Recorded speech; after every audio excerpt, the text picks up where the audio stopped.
हमारे prime minister Narendra Modi ये बहुत इलेक्शन जीतते हैं, कुछ आदत सी है नहीं इलेक्शन जीतने की, पर ऐसी क्या बात है जो इतने इलेक्शन जीत रहे हैं? भक्त कहते हैं कि ये उनका करिश्मा है। हेटर्स को वैसे तो कुछ समझ ही नहीं आया आज तक कि वो क्यों इलेक्शन जीत रहे हैं, पर वो भी अपनी एक थ्योरी बताते हैं कि ये हिंदू मुस्लिम डिवाइड करते हैं, इस वजह से जीत रहे हैं। इस पर मैं आज अपनी बात आपसे कहना चाहता हूं। मेरा ये मानना है कि नरेंद्र मोदी नाम का कोई शख्स है ही नहीं, ऐसा कोई आदमी है ही नहीं। He is just a face to express a deep anguish.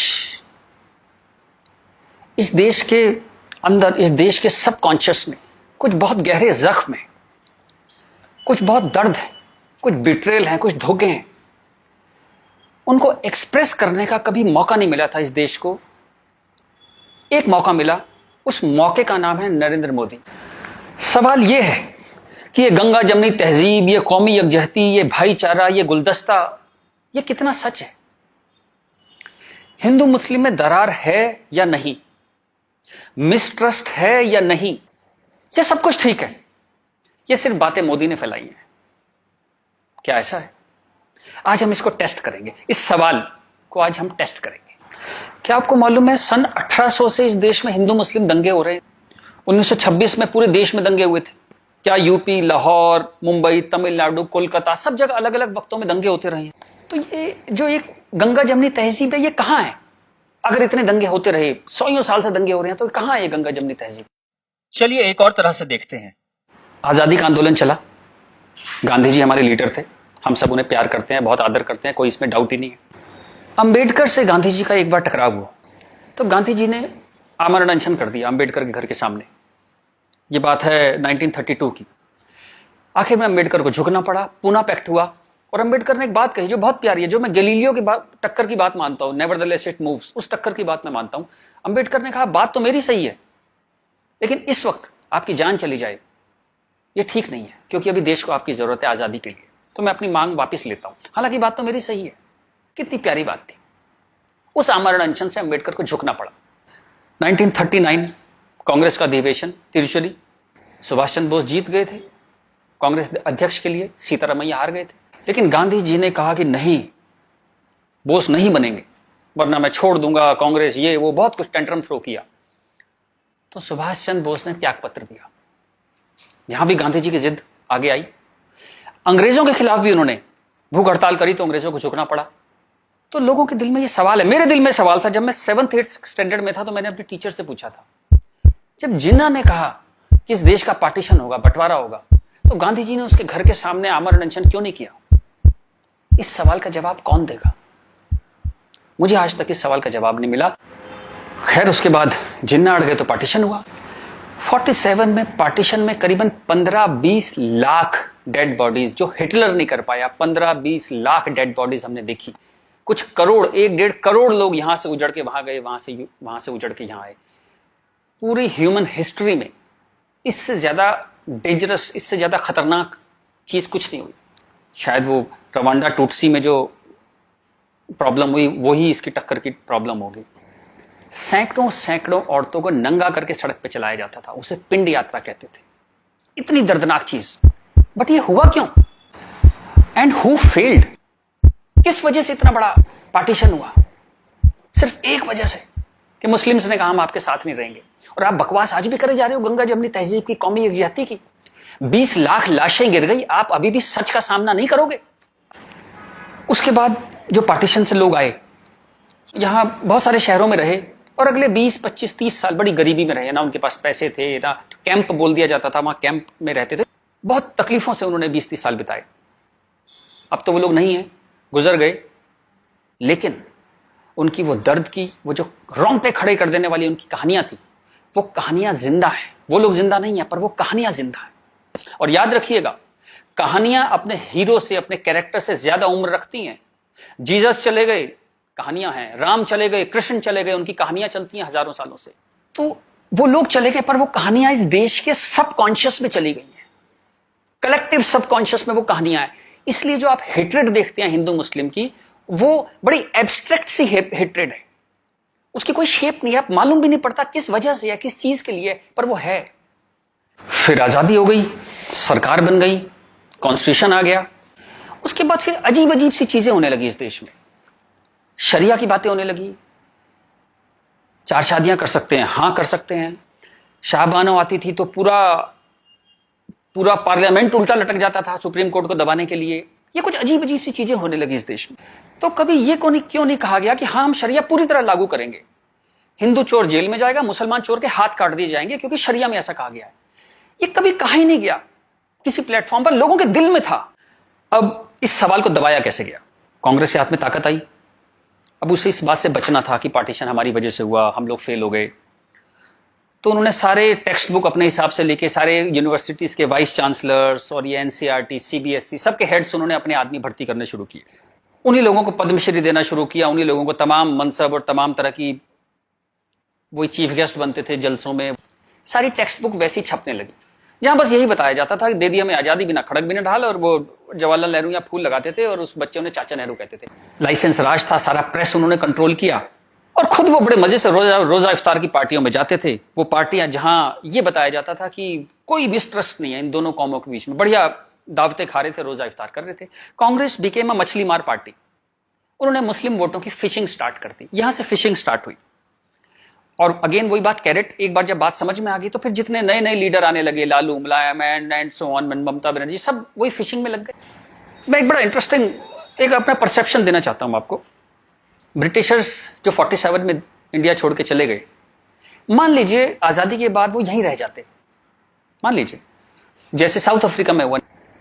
वहां से जब अंग्रेज छोड़ के गए तो सारे अंग्रेज छोड़ के नहीं गए, बहुत सारे अंग्रेज वहीं रह गए अफ्रीका में। आप उनकी क्रिकेट टीम देखते हैं ना, सारे उनके ग्रीम स्मिथ और पोलक और सब उनके एबीडी, सारे उनके प्लेयर्स जो हैं, जो नेशनल हीरोज हैं, वो वाइट हैं। एक दो रबाडा वगैरह, रबाडा और वो सब खेल लेते हैं, बट मोस्टली वाइट्स खेलते हैं। अंग्रेज वहां से छोड़ के नहीं गए, वहीं रह गए।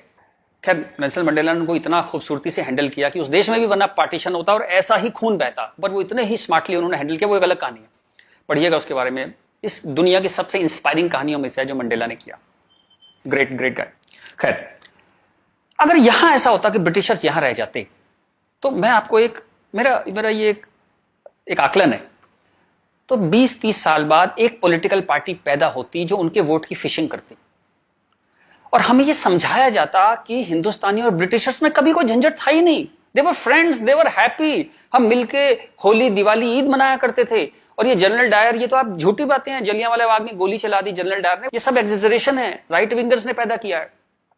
अगर अंग्रेजों के भी वोट यहां पे होते तो ये झूठ चलता रहा और Hindus got sick of it. पर कहने का कोई रास्ता नहीं था, कोई आउटलेट नहीं था इस बात को कहने का, कोई ऐसा चेहरा नहीं था वो जिसके साथ वो बात कहते कि वो एम्पैथी से हमारी बात सुनेगा।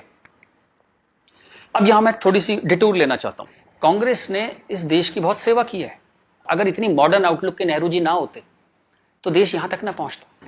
उतनी भयंकर गरीबी में जब दंगे भी थे, वॉर भी थे, नेहरू जी ने इसरो के बारे में सोचा, एटॉमिक पावर के बारे में सोचा, आईआईटीज के बारे में सोचा। ग्रेट गाय, जो उनकी अच्छाइयां वो अच्छाइयां हैं, बट इसी के साथ जो गलतियां भी उन्होंने बहुत बड़ी करी। एक इतनी बड़ी चीज को, एलिफेंट इन द रूम जिसको बोलते हैं, डायनासोर आपके सामने खड़ा था, आप उसे एड्रेस, उसका सॉल्यूशन नहीं निकाल पाए। कम से कम हाँ तो कहते डायनासोर खड़ा है। और झूठ ऐसे ऐसे चलाए, जैसे कश्मीर के बारे में झूठ चलाया।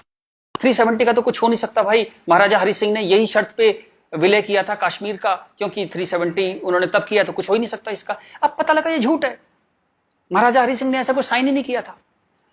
ये तो दलाल टाइप के लोगों ने 1.5 साल बाद, 1.25 साल बाद लाए 370, और अंबेडकर ने साफ साफ मना किया कि नहीं है ये 370 नहीं लगाऊंगा, इतनी खराब है ये, फिर भी लगा दिया आपने, जबरदस्ती ठोक दिया आपने। अब मैं अपनी बात पे वापस आता हूं कि नरेंद्र मोदी कोई आदमी है ही नहीं, ये वो खूंटी है जिसपे इस पूरे देश ने अपना ये जो बरसों का गुस्सा है, 50 साल का नहीं, 150-200 सालों का गुस्सा टांगना शुरू कर दिया उस खूंटी पे। डिस्कशंस स्टार्टेड हैपनिंग, गुस्से को एक जगह मिली, एंगर फाउंड अ वेंट। चलिए एक और बात करते हैं। मेरा मानना है कि हम लोग एक एहसान फरामोश कौम है। जी बिल्कुल ठीक सुना आपने, हम एहसान फरामोश लोग हैं। गुरु अर्जुन देव, गुरु तेग बहादुर, बंदा बहादुर, भाई मती दास, हकीकत राय, गुरु गोविंद सिंह, आपने नाम सुने, सिख गुरुज, उनके साथी। जब हिंदू कौम इस्लामिक रूलर से बहुत परेशान थी, फोर्स कन्वर्जन हो रहे थे, बहुत जुल्म हो रहे थे, जजिया वजिया बहुत चीजें थी। तो इन्होंने हिंदुओं को बचाने के लिए ये सब कुर्बानियां दी। किस गुरु को जिंदा जला दिया गया, किसको गर्म तवे पे भून दिया। बात समझ रहे हैं आप? जैसे सब्जी बनाते हैं आप, गर्म तवे पे जिंदा भून दिया, किसको आरे में से बीच में से काट दिया, किसको रुई से बांध के जला दिया, किसके बच्चों को दीवार में चिनवा दिया, किसके बच्चों के दिल निकाल के बाप के मुंह में ठूस दिए। ये सब कहानियां हमने पढ़ी। इनकी कविताएं हम स्टेज पे गाया करते थे जब हम छोटे थे। हकीकत हूं, हकीकत को हकीकत जब बताऊंगा, हूं एक लाखों को हकीकत मैं बनाऊंगा। इस सारे जुल्म को सहकर हिंदुओं में से एक वॉरियर कौम पैदा हुई, खालसा।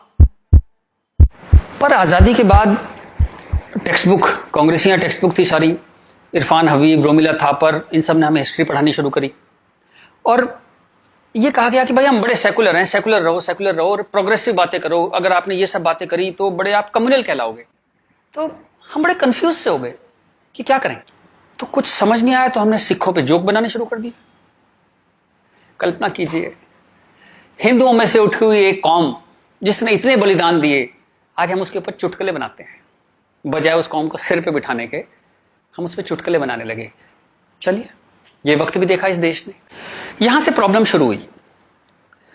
जिन मुस्लिम रूलर्स के हाथों, जिससे पूरे लंबे वक्त में वो जो हमने तकलीफें सही, जैसे ब्रिटिशर्स के हाथों सही, ब्रिटिशर्स चले गए, उन मुस्लिम लोगों के हाथों जो हमने इतनी तकलीफें सही, उनको आजादी के बाद हम कुछ एड्रेस ही नहीं कर पाए और कंफ्यूज हो गए कि ये सब जुल्म हुए भी थे या नहीं थे।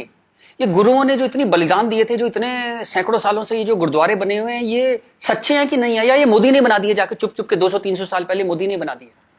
अंदर ही अंदर एक कैंसर है, इस गुस्से का एक कैंसर है जो इस देश को खाए जा रहा था कई सौ साल से। वो कैंसर पार्टीशन में दिखाई दिया। आपके 2 हाथ काटने पड़े, एक भारत एक पाकिस्तान बन गया, एक बांग्लादेश बन गया, 2 हाथ कट गए आपके अंदर इतना बड़ा कैंसर था। लेकिन आप क्या करते हैं? आप लिपस्टिक लगाते हैं, पाउडर लिपस्टिक लगा के आप कहते हैं भाई everything is well, all is well. चलिए इस प्रॉब्लम को एक और तरह से देखते हैं। तो ये भारत, पाकिस्तान, बांग्लादेश तीनों को मिला दें तो करीबन 50 करोड़ मुस्लिम लोग हैं यहाँ पे रहते हैं। ये कहां से आए? इतने मुस्लिम तो अरब में भी नहीं है, मिडिल ईस्ट में इतने मुस्लिम नहीं है। इस देश में पारसी भी आए, बुद्ध हैं, राजपूत हैं, सिख हैं, बहुत कौमें हैं, ये क्यों नहीं हो गए 50 करोड़? इस क्वेश्चन का क्या आंसर है? फिर एक दलाल टाइप के जो लोग हैं उन्होंने एक नया नैरेटिव स्टार्ट किया। ये पिछले 25-30 साल से ज्यादा जोर पकड़ा इस नैरेटिव ने, 20-25 साल से, कि ये प्यार से कन्वर्ट हो गए। ये हिंदू ही थे, प्यार से कन्वर्ट हो गए। वेरी गुड, वाह। ये कहा गया सूफी संत आते थे, दरवेश फकीर वकीर आते थे, उन लोग प्यार से कन्वर्ट हो गए। मैं आपको एक एग्जांपल देता हूं। जैसे हमारा एक बहुत बड़ा देश था, ऐसे एक बहुत बड़ा देश था पर्शिया। वहां पारसी रहते थे और वो कलाओं में, ट्रेड में, एजुकेशन में बहुत ऊपर देश था। उसकी वो पूरी सिविलाइजेशन बहुत हाई पे थी। ये मिडिल एजेस की बात है। मुस्लिम्स का अटैक हुआ, करीबन 25-30 साल में एक भी पारसी जिंदा नहीं बचा। सारे देश छोड़ के भाग गए, मर गए, लूट, हत्या, बलात्कार। और 25-30 साल में एक नया इस्लामिक मुल्क बन गया। बाद में जिस मुल्क का नाम पड़ा ईरान। सारे पर्शियंस कहां गए? कुछ भाग के तो हिंदुस्तान भी आ गए थे। वो प्यार से कन्वर्ट हो गए। ऐसा प्यार इस दुनिया ने कई बार देखा है। अफ्रीका में, एशिया में ऐसा प्यार 25-30 कंट्रीज ने बर्दाश्त किया है और वो 25-30 कंट्री टोटल इस्लामिक बन गए। और लेटेस्ट कश्मीर, जब वहां से 3 लाख 4 लाख हिंदू भगाए गए तो वो प्यार से भागे वहां से और पूरा कश्मीर इस्लामिक हो गया। Make no mistake, it's a caliphate.